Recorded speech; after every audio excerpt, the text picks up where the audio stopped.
ನನಗೆ ಈ ಥರ ಸಾಂಗ್ ಕೇಳಕ್ಕೆ ಭಾಳ ಇಷ್ಟ. ನಾನು ಈ ಥರ ಸಾಂಗ್ ಆ್ಯಕ್ಟ್ ಮಾಡಿದಾಗ ನೋಡೋರಿಗೆ ಇಷ್ಟ ಆಗಿರುತ್ತೆ, ಬಟ್ ನನಗೆ ಅದೇ ಮಾಡ್ತಾ ಇದ್ದೀನಿ ಅನಿಸ್ತಾ ಇರುತ್ತೆ. ಬಟ್ ಇಡೀ ತಂಡಕ್ಕೆ ನನ್ನ ಕಡೆಯಿಂದ ಆಲ್ ದ ಬೆಸ್ಟ್. ವಿನಯ್ ಅವರು, ಹೀರೋಯಿನ್ ಇಬ್ಬರು ತುಂಬ ಚೆನ್ನಾಗಿ ಕಾಣಿಸ್ತಾ ಇದ್ದೀರಾ, ತುಂಬ ಚೆನ್ನಾಗಿ ಮಾಡಿದ್ದೀರಿ. And music director hook line ಚೆನ್ನಾಗಿ ಕೊಟ್ಟಿದ್ದೀರಿ. ಇದು ಸಿಂಪಲ್ ಸುನಿ ಅಂತ ಹೇಳಿದ್ರೆ ಆ್ಯಕ್ಚುಲಿ ಅದು ಸಿಂಪಲ್ ಅಲ್ಲ, ಕಾಂಪ್ಲಿಕೇಟೆಡ್ ಸುನಿ. ಯಾವಾಗಲೂ ಕಾಂಪ್ಲಿಕೇಶನ್ ಇದೆ. ಕತೆ ಮಾಡೋ ವಿಚಾರದಲ್ಲಿ ಪರ್ಸ್ನಲ್ ಎಲ್ಲ ಸ್ಟೇಜ್ ಮೇಲೆ ಕೂತ್ಕೊಂಡು ಹೇಳ್ತಾರ. ನೀವೇ ಸರ್ ಕರೆಕ್ಟಾಗಿ ಹೇಳಿದ್ದೀವಿ. ಅದು ಇನ್ಮೇಲೆ ಕಾಂಪ್ಲಿಕೇಟೆಡ್ ಸುನಿ ಅಂತ ಕರಿಬೇಕು ನಾವು. ಬಿಕಾಸ್ ಕಥೆ ಮಾಡೋ ರೀತಿ ಇರ್ಬೋದು, ಅದನ್ನು ಪ್ರೆಸೆಂಟೇಷನ್ ಮಾಡೋ ರೀತಿ ಇರ್ಬೋದು, ಬಟ್ ಸುನಿ ಹೇಳಬೇಕಾದ್ರೆ ಸಿಂಪಲ್ಲಾಗಿ ಹೇಳ್ತಾರೆ ಅಷ್ಟೇ. ನಾನು ಸುನಿ ಜೊತೆ ಒಂದು ದೊಡ್ಡ ಜರ್ನಿ, ನಮ್ಮೂರ ಪಕ್ಕನೇ ಸುನಿಯವ್ರ ಊರು. ಸೊ ಒಂದು ದೊಡ್ಡ ಜರ್ನಿ ಇದೆ. ಚಮಕ್ ಆದಮೇಲಂತೂ ನಾವು ಸಿಗ್ತಾನೆ ಇರ್ತಿದ್ವಿ. ಯಾವುದಾದ್ರೂ ಲೈನ್ ಬಂದರೆ ಸುನಿ ಶೇರ್ ಮಾಡೋನು ನನ್ನ ಜೊತೆ ಡಿಸ್ಕಸ್ ಮಾಡ್ತಿದ್ರು. ಒಂದು 3-4 ಲೈನ್ ಹೇಳಿದಾಗ ನನಗನ್ನಿಸ್ತು ಸಿಂಪಲ್ ಸುನಿ ಅಲ್ಲ, ಕಾಂಪ್ಲಿಕೇಟೆಡ್ ಸುನಿ. ಒಂದೊಂದ್ಸಲಿ ಒಂದೊಂದು ಐಡಿಯಾ ತರ್ತಾರೆ. ಸೊ ಅದೇ ಥರ ಈ ಸಿನಿಮಾನು ಒಂದು ವಿಭಿನ್ನ ರೀತಿಯಲ್ಲಿ ಇರುತ್ತೆ ಅಂತ ನನ್ನ ಒಂದು ಭಾವನೆ. ಬಿಕಾಸ್ ಸುನಿಯ ಡೈಲಾಗ್ ಸ್ಕಿಲ್ಸ್ ಇದೆಯಲ್ಲ, ರೈಟಿಂಗ್ ಸ್ಕಿಲ್, ಅದಕ್ಕೆ ನಾನು ದೊಡ್ಡ ಫ್ಯಾನ್. ಯಾವ ನಿರ್ದೇಶಕನಿಗೆ ತನ್ನ ಭಾಷೆ ಮೇಲೆ ಹಿಡ್ತಾ ಇರುತ್ತೋ, ತನ್ನ ಬರವಣಿಗೆ ಮೇಲೆ ಹಿಡ್ತಾ ಇರುತ್ತೋ, ಆತನಿಗೆ ತುಂಬ ಚೆನ್ನಾಗಿ ಹೊಳೆಯುತ್ತೆ ಎಲ್ಲ.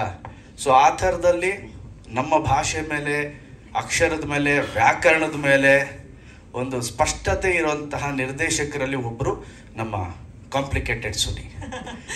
ಸೊ ಡೈಲಾಗ್ಸ್ ಫಸ್ಟ್ ಸಿನಿಮಾಲೇ ಒಂಥರ ಏನೋ ಒಂದು ಹೇಳಬೇಕು ಬಂದಿರೋರಿಗೆ ಅಂದ್ಬಿಟ್ಟು ರಕ್ಷಿತ್ ಅವ್ರ ಕೈಲಿ ಎಂತ ಅದೇ ಏನ ಕೈ ತೋರಿಸ್ಬೇಡಿ, ನೀವು ಹೇಳಿ.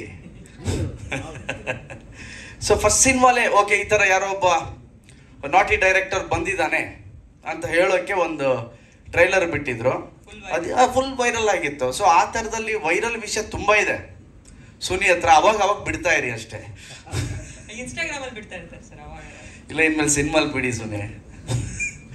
ಓಕೆ, ಸೊ ಒಳ್ಳೇದಾಗಲಿ ಇಡೀ ತಂಡಕ್ಕೆ. ಆ್ಯಂಡ್ ವಿನಯ್ ಅವ್ರ ಬಗ್ಗೆ ಹೇಳಬೇಕು ಅಂದರೆ, ನಾನು ಅವಾಗವಾಗ ಮೀಟ್ ಮಾಡಿದ್ದೀನಿ, ಯಾವತ್ತು ಕೂತ್ಕೊಂಡು ಮಾತಾಡಿಲ್ಲ ಅವ್ರ ಜೊತೆ. ನನ್ನ ಖುಷಿ ಏನು ಅಂದರೆ, ಕರ್ನಾಟಕ ರತ್ನ, ಪದ್ಮಭೂಷಣ ಅಣ್ಣವರು ಅವ್ರು ಒಂದು ಸಲ ನಾನು ಮೌರ್ಯ ಸಿನಿಮಾ 100 ಡೇಸ್ ಫಂಕ್ಷನ್ ಇತ್ತು. ಆ ಸಿನಿಮಾಗೆ ನಾನು ಆ್ಯಂಕರಿಂಗು ಏಟ್ರಿಯಾ ಹೋಟ್ಲಲ್ಲಿ. ನಾನು ಅವಾಗ ಟೆಲಿವಿಷನಲ್ಲಿದ್ದೆ. ಸೊ ಆ್ಯಂಕರಿಂಗ್ ಮಾಡ್ತಿದ್ದೆ. ಬ್ಯಾಂಕ್ವೆಟ್ ಹಾಲು ಚಿಕ್ಕದೇ ಇತ್ತು, ಏಟ್ರಿಯಾ, ನಿಮಗೆ ಗೊತ್ತು, ಹಾಲಲ್ಲಿ ಇದ್ವಿ. ಸೊ ಅಣ್ಣವರು ಬಂದು ಕೂತ್ಕೊಂಡಿದ್ದ ತಕ್ಷಣ ಕಾರ್ಯಕ್ರಮದ ಮಧ್ಯದಲ್ಲಿ ಬಂದರು ಅಣ್ಣವರು. ನಾನು ಅವರ ಸಿನಿಮಾವನ್ನು ನೋಡಿ ಚಿಕ್ಕವರಿಂದ ಬೆಳೆದವರು ಬಂದು ಕೂತ್ಕೊಂಡು, ಓ ಗಣೇಶ ಅಂದರು ಎದುರುಗಡೆ. ನಾನು ಇಷ್ಟೇ ಸ್ಟೇಜ್ ಮೇಲಿದ್ದೇನೆ. ಓ ಗಣೇಶ ಅಂದರು. ಮಯೂರ, ಬಬ್ರುವಾಹನ, ಕವಿರತ್ನ ಕಾಳಿದಾಸ, ನನ್ನ ಹೆಸರನ್ನು ಹೇಳ್ಬೇಕಾದ್ರೆ ನನ್ನ ಮೈಯೆಲ್ಲ ಜುಮ್ಮಂತು. ಸೊ ಇಳಿದ್ಬಿಟ್ಟು ಹೋದ್ಮೇಲೆ ಚಿತ್ರಶ್ರೀ ಇದ್ರು ನನ್ನ ಜೊತೆ. ಅವ್ರು ಬಂದು, ಗಣೇಶ್ ಅಣ್ಣವ್ರು ಕರೀತಾ ಇದ್ದಾರೆ ನಿನ್ನ ಅಂತ. ನಾನು, ನನ್ನ ಕರೀತಾವ್ರ ಅಣ್ಣವರು? ಹೌದು, ನಿನ್ನೆ ಕರೀತಾವ್ರೆ. ನಂಗೆ ನಂಬಕ್ಕಲ್ಲಿ ಹೋದೆ. ಈಗಲೂ ಅಣ್ಣವ್ರ ಜೊತೆ ನಾನು ಕೆಳಗೆ ಕೂತ್ಕೊಂಡಿದ್ದೀನಲ್ಲ ಫೋಟೋ, ಅದೇ ಕಾರ್ಯಕ್ರಮದ ಮಯೂರ 100 ಡೇಸ್ ಪ್ರೋಗ್ರಾಮ್ದು. ಸೊ ಒಂದಷ್ಟು ಮಾತುಕತೆ ಆಯಿತು. ನನಗನ್ಸೋದು ಅವರು ಒಮ್ಮೆ ಗಣೇಶ ಅಂದಿದ್ದನ್ನು ನಾನು ಇವತ್ತಿನ ತನಕ ನೆನಪಿಸ್ಕೊತಾ ಇದ್ದೀನಿ. ಇವತ್ತು ನೆನಪಿಸ್ಕೊಂಡ್ರು ನಂಗೆ ರೋಮಾಂಚನ ಆಗುತ್ತೆ. ಅಂಥದ್ರಲ್ಲಿ ಅಂಥ ಒಬ್ಬ ಮೇರು ನಟನ ಮೊಮ್ಮಗ ಎಷ್ಟು ಅದೃಷ್ಟಶಾಲಿಯಾಗಿರ್ಬೇಕು. ಅವರ ತೊಡೆ ಮೇಲೆ ಬೆಳೆದಿದ್ದಾರೆ, ಅವ್ರ ಜೊತೆ ಹತ್ತಿರದಿಂದ ನೋಡೋ ಅದೃಷ್ಟ, ಅವ್ರ ಮಾತುಗಳು ಕೇಳಿದ್ದ ಅದೃಷ್ಟ. ಹ್ಯಾಟ್ರಿಕ್ ಹೀರೋ ಶಿವಣ್ಣನಂತಹ ದೊಡ್ಡಪ್ಪ, ಪವರ್ ಸ್ಟಾರ್ ಪುನೀತ್ ಅಂತಹ ಚಿಕ್ಕಪ್ಪ, ಇಷ್ಟೆಲ್ಲ ಇದ್ರೂ ಕೂಡ ವಿನಯ್ ಒಂದು ಆ್ಯಕ್ಚುಲಿ ಸಿಂಪಲ್ ಅನ್ನೋ ಪದ ಸುನಿಗಿಂತ ವಿನಯ್ಗೆ, ಅದನ್ನೇ ವಿನಯ್ ಅಂತ ಯಾರು ಹೆಸರಿಟ್ರೋ ಗೊತ್ತಿಲ್ಲ.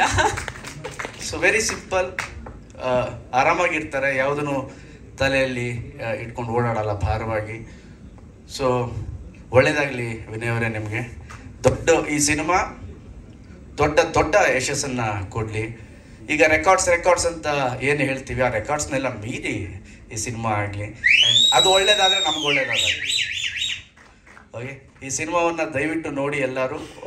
ಫೆಬ್ರವರಿ ರಿಲೀಸ್ ಆಗ್ತಾ ಇದೆ. ನಾನು ಅವಾಗಲೇ ಹೇಳಿದೆ, ಸುನಿ ಅಂದರೆ ನನಗೆ ಸ್ವಲ್ಪ ಪ್ರೀತಿನೂ ಇದೆ, ಪ್ಲಸ್ ಆತನ ಬರವಣಿಗೆಯ ಅಭಿಮಾನಿ ಅಂತ. ಸುನಿ, ನಿಮ್ಮ ಪೆನ್ನಲ್ಲೂ ಯಾಕೆ ನಗ್ತಾ ಇದೆಯಾ ಸರ್? ನಂದೊಂದು ಪ್ರಶ್ನೆ ಇದೆ. ನಿಮ್ಮ ಫಸ್ಟ್ ಆದರೆ ಇಷ್ಟು ಕ್ಯಾಮ್ರಾ ಇರ್ತಿರ್ಲಿಲ್ಲ. ಈಗ ಹೀರೋ ಏನಪ್ಪ ಡೈರೆಕ್ಟ್ರಿಗೆ ನಿನ್ನ ಅಂತ ಅಂದ್ಬಿಡ್ತಾರೆ ಅಂದ್ಬಿಟ್ಟು ನಿಮ್ಮ. ಓಕೆ, ಒಳ್ಳೆ ಸಿನಿಮಾ ಬರಲಿ.